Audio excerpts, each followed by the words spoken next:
എല്ലാവർക്കും നമസ്കാരം. ശ്രുതീസ് ഫാഷനിലേക്ക് സ്വാഗതം. ഇന്ന് ഞാൻ ബ്ലൗസിൻ്റെ നെക്കിനൊരു ഡിസൈനാണ് ചെയ്ത് കാണിക്കുന്നത്.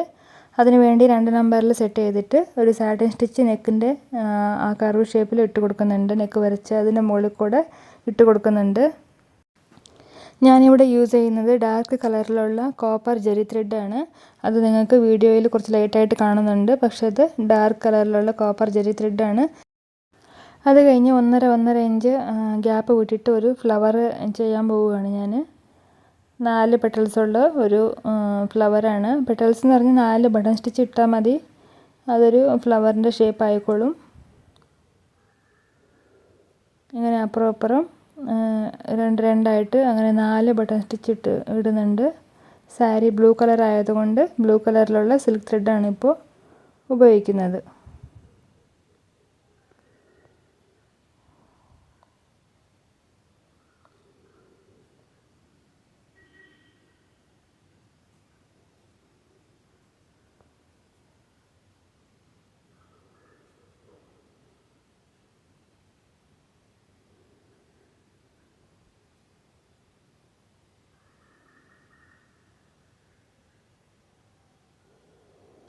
ഫ്ലവറൊക്കെ ചെയ്ത് കഴിഞ്ഞു.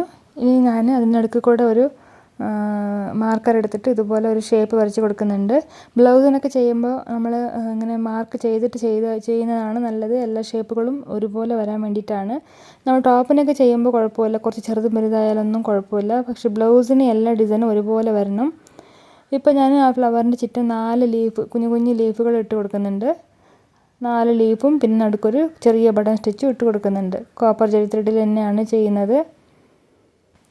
ഇവിടെ ഞാൻ ആ ഷേപ്പ് വരച്ചതിൻ്റെ മുകളിൽ കൂടെ ആദ്യം റണ്ണിങ് സ്റ്റിച്ചിൽ പോയിട്ട് പിന്നെ 2 നമ്പറിൽ സെറ്റ് ചെയ്തിട്ട് ഒരു സ്റ്റിച്ച് സാറ്റിൻ സ്റ്റിച്ച് ഇടുന്നുണ്ട്. ആദ്യം എല്ലാ ഫ്ലവറിൻ്റെ ചുറ്റും 4 ലീഫ് വെച്ച് ഇടുന്നുണ്ട്. ഇട്ട് കഴിഞ്ഞിട്ട് പിന്നെ ആ ഷേപ്പ് ചെയ്തെടുക്കാം.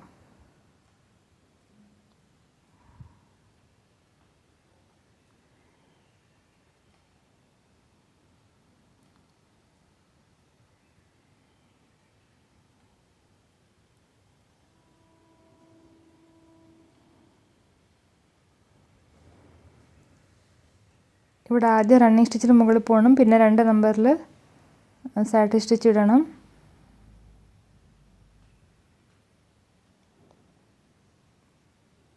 ഇത് വീഡിയോ നൈറ്റാണ് എടുത്തത്, അതുകൊണ്ടാണെന്ന് തോന്നുന്നു അത്ര ഒരു ക്ലിയർ ഇല്ല. പക്ഷേ ഞാൻ പറയുന്നത് മനസ്സിലാവുന്നുണ്ടെന്ന് കരുതുന്നു. ഇപ്പോൾ പിന്നെയും ഞാൻ സിൽക്ക് ത്രെഡാണ്, ബ്ലൂ കളറിലുള്ള സിൽക്ക് ത്രെഡാണ് എടുക്കുന്നത്. ഒരു കർവ് ഷേപ്പിലുള്ള ഒരു ലീഫ് ചെയ്തിട്ട് പിന്നെ കുഞ്ഞു കുഞ്ഞു ലീഫുകൾ ഇട്ട് കൊടുക്കുന്നുണ്ട്.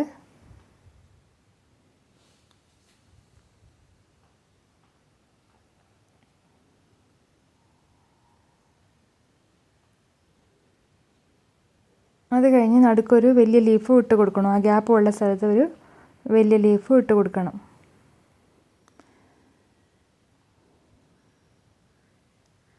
ഈ ഡിസൈൻ നമുക്ക് ഒന്ന് ചെയ്ത് വെച്ചത് കാണുമ്പോൾ തോന്നും ഇത് ചെയ്യാൻ ഭയങ്കര ബുദ്ധിമുട്ടാണ്. പക്ഷേ സ്റ്റെപ്പ് ബൈ സ്റ്റെപ്പായിട്ട് ചെയ്യാൻ പഠിച്ചു കഴിഞ്ഞാൽ നമുക്ക് ഈസിലി ഏത് ഡിസൈൻ വേണമെങ്കിലും ചെയ്തെടുക്കാൻ പറ്റും.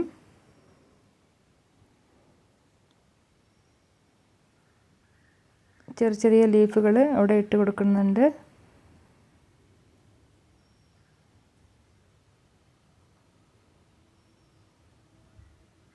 അങ്ങനെ പിന്നെ ബ്ലൗസിൻ്റെ നെക്കിനൊക്കെ ചെയ്യുമ്പോൾ ആയത്ര നമ്മൾ ഗ്യാപ്പ് വിടാതെ വേണം ചെയ്യാൻ. ഗ്യാപ്പുള്ള സ്ഥലത്ത് എന്തെങ്കിലുമൊക്കെ ചെയ്തിട്ട് ആ ഗ്യാപ്പ് ഫില്ല് ചെയ്യണം.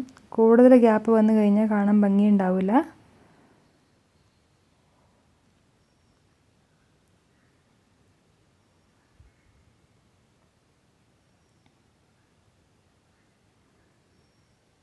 അങ്ങനെ ഫുള്ള് ഡിസൈന് ചെയ്തിട്ടുണ്ട്. ഇത് ഫ്രണ്ട് നെക്കാണ് ബ്ലൗസിൻ്റെ.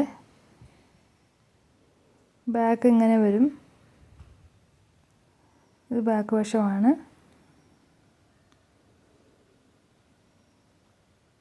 അത് കഴിഞ്ഞ് സ്ലീവ് കാണാം. സ്ലീവ്സ് ഇതുപോലെ 2 സ്ലീവ്സിനും ബോർഡർ കൊടുത്തിട്ടുണ്ട്, സെയിം ഡിസൈൻ താഴെ. അത് കഴിഞ്ഞ് മുകളിൽ പ്ലെയിൻ ആയതുകൊണ്ട് ഓരോരോ ഡോട്ട്സ് ഇട്ട് കൊടുത്തിട്ടുണ്ട്. വീഡിയോ ഇഷ്ടപ്പെട്ട വീഡിയോയ്ക്ക് ഒരു ലൈക്ക് അടിക്കാനും മറക്കരുത്. ഇതാണ് സ്റ്റിച്ച് ചെയ്തിട്ടുള്ള പിക്ക്. ഇതാണ് കറക്റ്റുള്ള കളറ്.